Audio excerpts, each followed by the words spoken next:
Alright guys, welcome back to the channel, and in today's video we're going to be working on the 5.0 swapped S14 again. We're going to be taking off these valve pan covers and taking a deeper look inside the motor to make sure nothing is broken, nothing is snapped, and nothing is going to deter us from getting this thing running mid-January, beginning of February. So that's where we're looking at putting this thing together. So let's take a deeper dive into the motor, take the valve covers off, possibly take the spark plugs out, and make sure that this thing is good to go before we start dumping lots of money into it. So let's get into today's video.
Alright guys and gals, let's start off with the good news. The good news is, as you guys have just seen, this motor is free. It's building compression. None of the rods are bent. The timing chain is still good. Everything is pretty much solid on this motor, even though it looks pretty bad because it's been weathered, probably been in a junkyard and what's not. Water pump definitely was making all that noise because we turned the motor over just now and no noise at all without the water pump moving. So the motor's good. Unless there's a big hole in one of the pistons or something like that, this thing is pretty much stout and solid. Bad news, when the hood comes down, it's not clearing this bracket. So either I'm gonna have to shave this down or remove it completely and figure out a new way to tension the alternator, probably using one of those tension rods or something like that. This here is if you wanted to relocate it to the other side. And even when you slap this on like that, it's not all the way on, but even when you do that, it just buys you like an inch or two and it's still gonna hit long before the hood can clear. So either way is a pain. I think I'm just gonna try and shave this down or make this smaller somehow, or just use a tension rod that has the ends that can turn in and out, and try to bring the alternator down and just remove this bracket completely. But That's small things. That's after the motor's already running. Not too concerned about that right now. So yeah, this motor seems to be on the inside in pretty good condition. Just gotta clean it out, run some Marvel Mystery all through it like you guys have recommended. So try save the piston rings and we should be good to go. You know, it's really the little things that give you a lot of drive when it comes to these motors or working on these types of cars. The knowing that you have a good motor, knowing that it's not going to be much headache to get it running because it's carbureted. I threw on some valve covers that I got from the previous owner and I put the intake manifold back on just to make sure that nothing goes into the motor. I'm going to be taking these off, painting these up, also taking this apart, taking this gooseneck right here off of the intake manifold, sealing it back up so we don't have any leaks. So yeah, this is kind of version 1 of what this motor is going to look like. It's going to look like a piece of crap, but hopefully it's going to run like an absolute beast.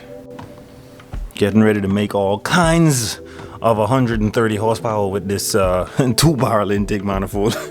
Iron at that. So it's a pretty heavy motor, but it's in a pretty light car. So hopefully we can get some drifting done using probably a 500 CFM Harley carburetor, or the same type of carburetor that I used on my other 5.0 swap, which was, I believe, the factory Motorcraft carburetor that comes with these. I can't really remember how much CFM they are, but they're not 500, they're like 3 something, if not less.